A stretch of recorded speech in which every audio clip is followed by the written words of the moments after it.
जैसा कहते हैं कि आपका धर्म है कर्म करना, तो हमने अपना कर्म किया, रिजल्ट का हम इंतज़ार किए। उनको तो उनके क्लासमेट वाले ने ही कह दिया था कि ए मोमो। एंड हमने बहुत सारे यहाँ के स्टूडेंट लोगों को समझाने की कोशिश भी की कि देखिए हमारा सपोर्ट कीजिए, ये हमारा हक छीना गया है। जैसे आपने कहा ना कि कुछ हम हमारे साथ यहाँ पर डिस्क्रिमिनेट किया जाता है। सी हम जानते हैं कि रेसिज्म एक बहुत बड़ा टर्म है। हम नहीं कहेंगे यहाँ पे बोला कैंपस में स्पेशली फुल फ्लेज रेसिज्म होता है। तो हम स्टूडेंट से यही कह रहे हैं कि हम आपका राइट्स नहीं छीन रहे, हम अपना राइट मांग रहे हैं, है ना। जब मणिपुर का इशू हुआ था तो आप लोगों से, अभी भी चल रहा है मणिपुर का इशू, लेकिन आप लोग उस पर कुछ नहीं कहते हो। कैंपस हमको बड़ा अच्छा लगता है। अगर आप पूछोगे कि दिल्ली कैसा लगता है तो हम कह सकते हैं अच्छा नहीं लगता। तो लोग देखते हैं, यू नो, आपको जज करते हैं, आपके कहने को लेकर, आपके कान पान को लेकर, आपके पहनावे को लेकर लोग जज करते हैं। अब अभी रिसेंटली आज ही नया लिस्ट आया है, उस पर उसके कारण से मेरा मूड और ख़राब होके बैठा था, क्योंकि पूरा लिस्ट वो लोग आउट कर दिया। अभी बराक को वो लोग ऑक्यूपाई कर रहे हैं।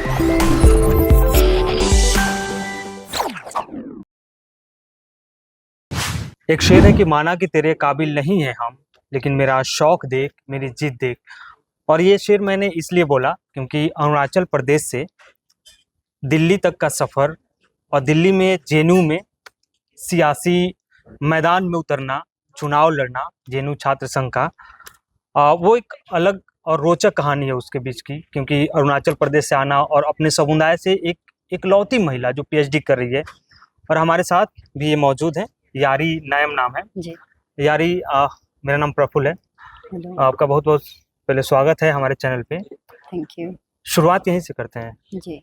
जेएनयू इलेक्शन से लेके, क्योंकि जेएनयू में चुनाव लड़ना और यहाँ एडमिशन लेना एक ख्वाब होता है बच्चों का कि यार एडमिशन मिल जाए मेरा जेएनयू में तो कुछ अच्छा करने का मौका मिल जाएगा। पहले तो कैंपस के बारे में बताइए कि यहाँ तक कैसे पहुंची, शुरुआती पढ़ाई कैसे रही?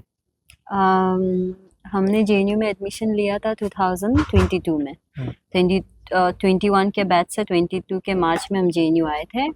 वैसे तो उस समय पे, हमारे समय में जेएनयू यही हुआ करता था। एंड मैंने एंट्रेंस के लिए अपियर किया। अगर आप पूछोगे कि उस समय आपको लगता था कि आप जेएनयू में आ पाओगे, you know, I as someone who was not in DU और ऐसे अच्छे कॉलेज से नहीं थे कि आई कुड थिंक कि yes I can clear JNU. It was a distant dream, जितना लोगों के लिए होता है, मेरे लिए भी उतना ही था। जब मैंने एंट्रेंस दिया था, आपको कैसे बताऊं, बहुत ही फनी वे में, बहुत, क्योंकि जहां हम रहते थे उससे 15-20 किलोमीटर था उस जगह। हम स्कूटी से गए थे और बहुत मतलब सेंटर वहां से 15-20 जी। किलोमीटर। तो गए, हमने दिया एंट्रेंस और हमने बस दिया। हमारा काम था कि जैसा कहते हैं कि आपका धर्म है कर्म करना, तो हमने अपना कर्म किया, रिजल्ट का हम इंतजार किए। तो जब रिजल्ट आया तो इंटरव्यू हुआ। जब इंटरव्यू हुआ, luckily it was online interview, क्योंकि अगर ऑफलाइन होते तो दिल्ली आना मेरे लिए बहुत मुश्किल था, फाइनेंशियली भी। अच्छा, तो नहीं कर पाते। फैमिली बैकग्राउंड कैसा है फाइनेंशियली, आप जैसे जिक्र कर रही हैं जी, इसलिए? Because my father he is a retired SSB, शास्त्र सेवा बल में थे वो। एसएसबी और जी, वो रिटायर्ड सब इंस्पेक्टर थे उस पे। और सिंस हमारा फैमिली बहुत बड़ा है, you know, I am the third youngest, and बहुत सारे बच्चे हैं पढ़ाई लिखाई करने के लिए, तो सबके लिए मतलब क्या कर पाना। बैरियर भी है कि जी उसको तोड़ते हुए आप यहाँ पहुंची हो। जी जी जी जी। एक चीज और आपने कहा था, वो स्पीच आपने जो दिया था, प्रेसिडेंशियल डिबेट वाला जो स्पीच होता है जहाँ जेएनयू का, अपने आप में महत्वपूर्ण होता है। उसमें मैंने सुना कि मैं अपनी कम्युनिटी से फर्स्ट लेडी हूँ जो पीएचडी कर रही है। Not first, one of the first. हमारे वहाँ पे बहुत कम करते हैं पीएचडी फीमेल में। अच्छा। तो I am from Tagin community, like Tagin tribe, समुदाय आप कहते हैं ना। तो हम तागिन समुदाय से हैं और हमारे वहाँ पे अभी भी, लाइक, हम फर्स्ट जनरेशन लर्नर, मतलब मेरा फैमिली मेंबर, मैं पहला मतलब व्यक्ति हूँ जो अभी पीएचडी कर रही हूँ, ऐसा। तो उसी तरह सोसाइटी में अगर हम देखेंगे, हमारे ट्राइब में देखेंगे, हम वन ऑफ द फर्स्ट जो पीएचडी कर रहे हैं जेएनयू में। Yes, first. कैसा है कैंपस का माहौल, कैसा लगता है? कैंपस हमको बड़ा अच्छा लगता है। अगर आप पूछोगे कि दिल्ली कैसा लगता है तो हम कह सकते हैं कि अच्छा नहीं लगता, तो कैंपस अच्छा लगता है। अब थोड़ा आते हैं चुनाव की तरफ, क्योंकि और फिर बाकी चीजें आपके पास में लाएंगे। आप जब चुनाव लड़ रही थी तो चुनावी मैदान में उतरना, वो भी बिना बैकअप का, बिना पॉलिटिकल कहते हैं अम्ब्रेला का, जी जी। तो कहाँ से ठान लिया और कैसे विचार मन में, मतलब ये आया आइडियाज कि नहीं इलेक्शन फाइट करना है मुझे? अगर आप हमने अपने स्पीच में भी कहा है, और अगर कोई हमसे पूछते कि चुनाव से 2-3 हफ्ते पहले कि यार तुम चुनाव लड़ोगे, मैं कहता कि मेरा दिमाग सही है और मैं इलेक्शन नहीं लड़ूंगी, क्योंकि I have never thought about it. तो जब हमारा यहाँ पे बराक का इशू चल रहा था, बराक, मैंने स्पीच में भी कहा कि वो एक बहुत ही क्रूशियल टर्निंग पॉइंट था क्या हमारे डिस्क्रिमिनेशन है वहाँ पे बराक हॉस्पिटल बराक हॉस्टल में? मैंने जी जहाँ बराक हॉस्टल बनाना शुरू किया 2017-18 से। अभी रिसेंटली आज ही नया लिस्ट आया है उस पे, उसके कारण से मेरा मूड और खराब होके बैठा था, क्योंकि पूरा लिस्ट वो लोग आउट कर दिया। अभी बराक को वो लोग ऑक्यूपाई कर रहे हैं, क्योंकि हम आपको बताते हैं बराक को जब बनाया था, सोल मोटो था कि बराक नॉर्थ ईस्ट स्टूडेंट को रिजर्वेशन दिया जाएगा, मतलब आई थिंक 75% जी 75-25 का रेशियो था एमओयू के हिसाब से। लेकिन जब अभी बराक रेडी हुआ है तो यूनिवर्सिटी वाले कह रहे कि हम यूनिवर्सिटी का रूल रेगुलेशन लागू करेंगे, हम ये चीज को नहीं मानते, मतलब कॉमन कर देंगे जी उसमें। कॉमन कर देंगे। तो हम स्टूडेंट से यही कह रहे हैं कि हम आपका राइट्स नहीं छीन रहे, हम अपना राइट मांग रहे हैं जो हमसे प्रॉमिस किया गया था। तो वो नहीं हुआ, और उसके कारण से हमने प्रोटेस्ट किया, साइलेंट प्रोटेस्ट, जिसमें हमें इग्नोर किया गया। एंड हमने बहुत सारे यहाँ के स्टूडेंट लोगों को समझाने की कोशिश भी की कि देखिए हमारा सपोर्ट कीजिए, ये हमारा हक छीना गया है हमसे ना। बस यही साया कि मन में नहीं अब फाइट करना है।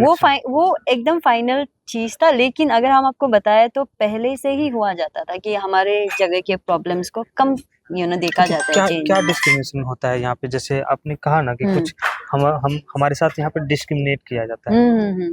We are the Indian but. हाँ देखिए, मणिपुर वाला जब इशू हुआ 2022 में भी है ना, 23 में, उस पे भी बहुत ही, जैसा आप, हम नहीं कह रहे कि आप अलग प्रॉब्लम्स को आवाज ना उठाए, कंट्री के अलग प्रॉब्लम्स का ना उठाए, या फिर वर्ल्ड में जो इशू चल रहा है उसका प्रॉब्लम्स का आवाज नहीं उठाया, बट सेम जो आप एनर्जी देते हो उस प्रॉब्लम्स में भी हमारे साइड में भी दीजिए, है ना। जब मणिपुर का इशू हुआ था तो आप लोगों से, अभी भी चल रहा है मणिपुर का इशू, लेकिन आप लोग उस पे कुछ नहीं कहते हो, बट आप दूसरे चीज पे हमेशा चिल्ला रहे हो। मणिपुर के लिए कोई आवाज नहीं जी प्रॉपर आवाज नहीं उठाया जा रहा है। उनका जो प्रॉब्लम चल रहा है अभी तक सेटल्ड नहीं है उनका प्रॉब्लम। अभी प्रेसिडेंशियल रूल चल रहा है, अगर आपको पता हो तो मणिपुर में। हाँ, उसी तरह बहुत नोटिस एक क्या है, एमलगमेशन और 8 स्टेट है ना, छोटे छोटे 8 स्टेट्स है, और सबका अपने अपने दिक्कतें होते हैं, पर उस दिक्कतों को नेशनल लेवल पे इतना फोकस नहीं मिला जाता। एक छोटा सा एग्जांपल ले तो अगर जेएनयू जैसा यूनिवर्सिटी में कुछ हो जाए तो पूरा नेशनल न्यूज में आ जाता है, लेकिन उससे भी बड़ा कुछ चीज अगर हमारे अरुणाचल में हो जाए तो कोई फोकस नहीं होता है वहाँ पे। तो मतलब ये डिस्क्रिमिनेट किया जाता है। जी इन दैट वे। अच्छा, कैंपस में भी कोई इस तरह की चीजें हैं? क्योंकि नॉर्थ ईस्ट के जो बच्चे होते हैं, लड़के होते हैं, तो थोड़ा सा एक माइंडसेट अलग होती है, मैं मानता हूँ। हाँ, एग्री करता हूँ इसमें। जी मेरा अगर आप पर्सनली पूछे तो हम जानते हैं कि रेसिज्म एक बहुत बड़ा टर्म है। हम नहीं कहेंगे यहाँ पे बोला कैंपस में स्पेशली फुल फ्लेज रेसिज्म होता है, नहीं, लेकिन माइल्ड फॉर्म ऑफ रेसिज्म होता है। जैसे आपको लोग देखते हैं, आपको जज करते हैं, आपके कहने को लेकर, आपके कान पान को लेकर, आपके पहनावे को लेकर लोग जज करते हैं आपको, उस तरीका, उस नजर से देखते हैं, क्योंकि मानो या ना मानो लोगों का नजर से आपको पता चल जाता है कि वो किस वे में आपको देख रहा है, तो वो चीज होता है। और मेरे जूनियर का एक इंसिडेंट है कि उनको तो उनके क्लासमेट वाले ने कह दिया था कि ए मोमो काइंड ऑफ, यहाँ ऐसा टाइप का कुछ हो, मतलब ऐसा माइल्ड चीज करता है। Maybe I am saying mild, but for some उनके लिए माइल्ड नहीं होगा, कि since racism is a big term, so हम उसको ऐसा नहीं ले जाते।